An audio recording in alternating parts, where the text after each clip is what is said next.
Lethal Company, Content Warning, and R.E.P.O are three co-op survival horror games, and they're that kind of Phasmophobia style game where you and three other friends, or five other friends in R.E.P.O's case, go into like a hostile area, dangerous area, and do something. It's usually to get money, or something that then gives you money. It's always that. And all of these games were huge at some point, all three of them. But then the next one at least partially overshadowed the one that came before it. It's like Lethal Company was one of the biggest games on Steam for a long time, and it was unrivaled in that kind of mini genre that it made for itself, until April 2024, when Content Warning came out. And then the same thing happened to Content Warning, albeit a little bit different. Content Warning was huge for a few months, until after a while it kind of started dying, and then people went back to Lethal Company, where people stopped playing both of them entirely, and then there's a smaller player base. And then it was put in the ground completely, Content Warning's player base, when R.E.P.O released in February 2025. And R.E.P.O is still a really big game. It was much bigger a while ago, and then Peak came out. We won't be talking about it though. But even after these games became overshadowed by their predecessor, updates still did come out, kind of, for two of them. And that's what I want to talk about. Like, what happened to these three games since they left the spotlight? It's kind of like a where are they now thing, except it doesn't really fit with what's going to happen. And I think it's only natural that we start with Lethal Company. When it was released in October 2023, it got big really quickly. The developer, whose name is Zeekerss, they're only one person, so the updates to this game weren't the most timely. They still aren't. And because the updates weren't that timely, quite a lot of content for the game has been released since April 2024, which was when Content Warning released. Yeah, since April 2024, the moons Adamance, Artifice, and Ambient were released. The company cruiser was added, and then a new layout, the mineshaft, was added too. A few enemies like Old Bird, the Maneater, the giant sapsucker, maybe the Nutcracker, they were all added. I don't remember the timelines of everything, but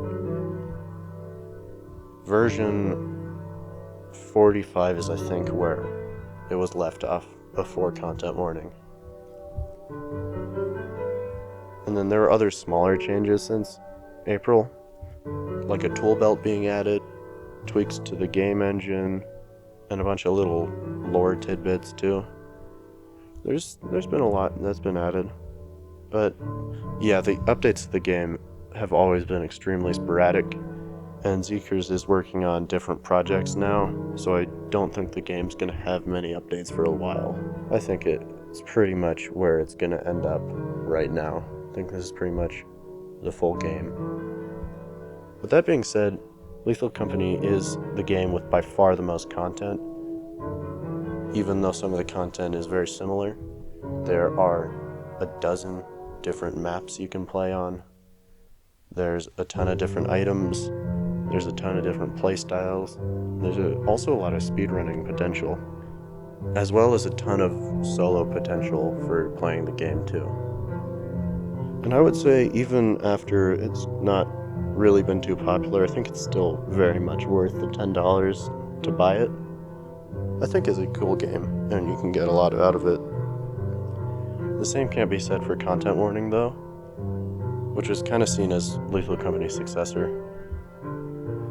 And it did release on April 1st as like a free-to-keep title, which is one where you get it for free, and then after a while you have to buy it, but the people who got it free can keep it for free. And since it was a free-to-keep title, it opened to 6 million players, not 6 million people playing at the same time, but in 24 hours, 6 million people got the game. Hundreds of thousands of people did play it in its opening few days though. And those are huge numbers for a game that really wasn't too promoted. It's not a AAA title either. I didn't get any promotions at least. Then even though it released to such a huge audience, Content Warning was dead in the water pretty quickly after it released. so it never really overlapped with R.E.P.O. I think the biggest reason as to why that happened is because there was basically nothing from the development team. They released it, then they released like one more update, and then they just completely abandoned it, which was odd because it was made by Landfall, which is like a big game studio that has a few big titles to its name. It was weird to see them completely abandon it like that. But yeah, since its release, Content Warning has had one major content adding update, which was in May 2024. It included a new map, 13 new enemies, and multiple store items and other smaller features like metacoins. They're not very interesting features, but they're there now. And then after that, there are only a few bug patches, language add-ons, but then finally, the last somewhat major update came in December 2024, which added mod support among other things, and then the very last update ever was a hotfix for it 2 days after. And that's really about it for what happened with Content Warning.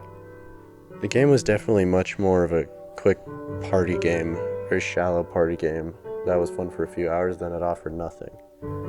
The other games are a little different. They had deeper gameplay. Speaking of which, Content Warning did have a much different approach to its gameplay compared to the other two games. It's definitely more streamlined, a more party game style. Heard it called a game with like a really forced player experience. There's not much leeway as to what you can do, but with that more forced gameplay style and the fact that solo play is near impossible, at least for me, since I suck, there's really not much to see in this game after you play for a few hours. It's definitely not worth buying.